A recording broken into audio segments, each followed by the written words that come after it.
Bonjour à tous et à toutes, j'espère que vous allez bien.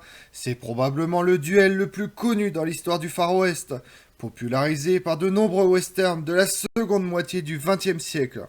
La fusillade à Hockey Corral est synonyme de règlement de compte, et surtout de la dangerosité de la frontière. Ces espaces colonisés par des Américains, mais où l'État n'est pas totalement représenté. C'est cet événement qui va propulser les frères Earp dans l'histoire et leur donner une aura de justiciers. Vous voulez en connaître plus sur la fusillade d'Hockey Corral? Venez avec moi. L'après-midi du 26 octobre 1881, des coups de feu éclatent dans la ville frontalière de Tombstone. Le combat se termine en moins d'une minute. La fumée des armes se dissipe. 3 hommes venaient de mourir. Cette courte escarmouche aurait pu être une note de bas de page dans les livres d'histoire. Mais elle est devenue une légende, peut-être même la plus célèbre du Far West. La légende d'un règlement de compte entre deux factions rivales à Tombstone. L'une était dirigée par le juriste Wyatt Earp, assisté par ses frères Virgil et Morgan et leur ami John Doc Holliday. L'autre était une bande de hors-la-loi. Parmi leurs membres se trouvaient les frères Ike et Bill Clayton et leurs frères Tom et Frank McClory. Dans ce territoire de l'Arizona, les tensions croissantes entre les deux groupes révélaient que la frontière entre l'application des lois et la vendetta était très mince. Tombstone avait été fondé quelques années plus tôt par un ancien éclaireur de l'armée américaine. Il s'était dirigé vers l'Arizona dans les années 1870, attiré par les mines qui pouvaient faire de lui un homme riche. Il s'était installé dans un endroit prometteur dans l'actuel sud-est de l'Arizona, à environ 50 km au nord de la frontière mexicaine. Schliflin avait été averti par des soldats que, ayant choisi comme point de chute des terres Apaches, il trouverait certainement plus vite le chemin du cimetière que celui de la richesse. Lorsque Schliflin a découvert un filon d'argent en 1877, il a ironiquement décidé de baptiser sa trouvaille Tombstone, qui signifie pierre tombale. Le nom a été repris pour désigner la colonie fondée près du site où il avait fait sa découverte, bientôt lieu de convoitise des chercheurs d'argent. En 1881, Tombstone comptait plus de 7000 habitants, était devenu le chef-lieu du nouveau comté de Cochise. La région était prospère, mais avait la réputation notoire d'être dure et anarchique.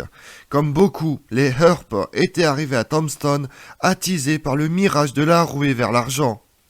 Wyatt Earp avait servi comme officier de police à Wichita et à Dodge City, au Kansas, avant de déménager à Tombstone, à la fin de l'année 1879. Il emmenait dans son sillage son frère Virgil, un mineur et soldat, qui allait devenir un policier fédéral de la ville de Tombstone en 1880. Morgan, frère cadet de Wyatt et Virgil, rejoint ses frères et sœurs à Tombstone la même année.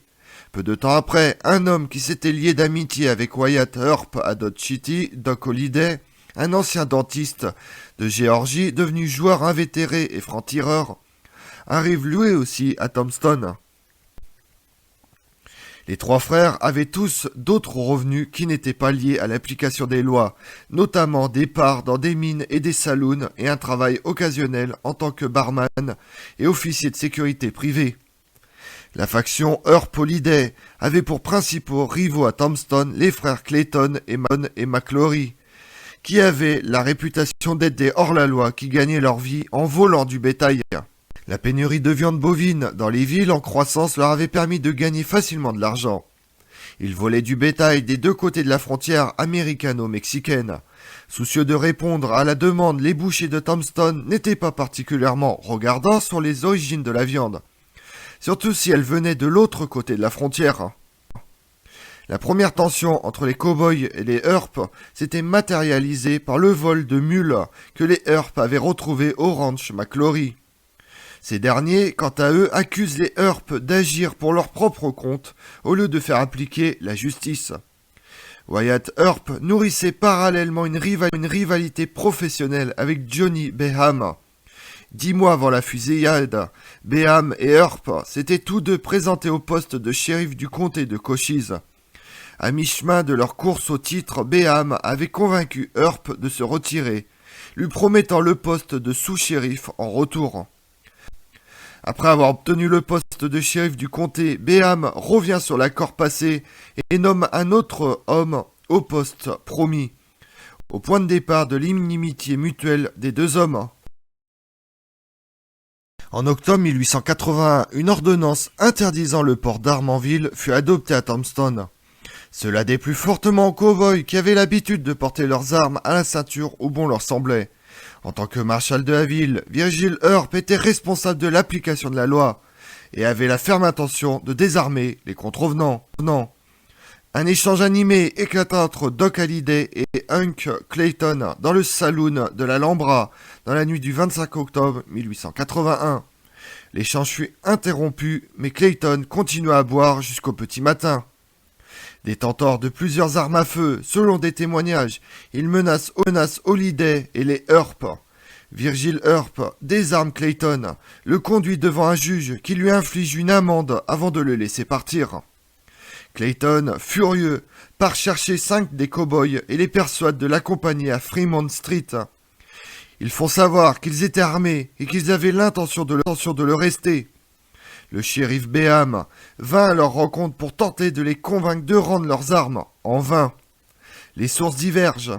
D'aucuns disent que les cow-boys ont nié avoir des armes sur eux, d'autres qu'ils ont toujours simplement refusé de les rendre. Béham alla ensuite à la rencontre de Virgil Earp, qui s'était entouré de ses frères et de Doc Halliday. Le shérif tente de convaincre de faire machine arrière, mais rien n'y fait. Il retrouve les Clayton et les McClory. Des coups de feu éclatent, mais personne ne sait qui tire le premier. Le combat se termine aussi vite qu'il avait commencé. Billy Clayton et Tom et Frank McClory meurent en quelques instants. Hank Clayton et 2 autres cow-boys échappent à ce sinistre sort. Du côté des Earp, tous survécurent, mais seul Wyatt reste indemne. En vertu de la loi de Tombstone, les policiers avaient le droit de tirer sur des opposants armés menaçant de les tuer. Après la fusillade, Clayton accuse le groupe de Marshall d'avoir tiré sur 5 hommes désarmés, conduisant le shérif Béham à arrêter les frères Earp et Halliday, les accusant de meurtre. Lors d'une audience préliminaire qui dure 1 mois, preuve fut faite que 2 des cow-boys étaient armés. Les poursuites furent donc abandonnées, mais le doute quant aux véritables intentions des Earp ce jour-là demeure aujourd'hui encore inconnu. La fusillade eut des conséquences terribles pour les Earp et les cow-boys. Le 28 décembre 1881, Virgil Earp fut pris en embuscade et reçut une balle dans le dos alors qu'il rentrait chez lui. Il s'en sort grièvement blessé. En mars de l'année suivante, Morgan Earp fut tué.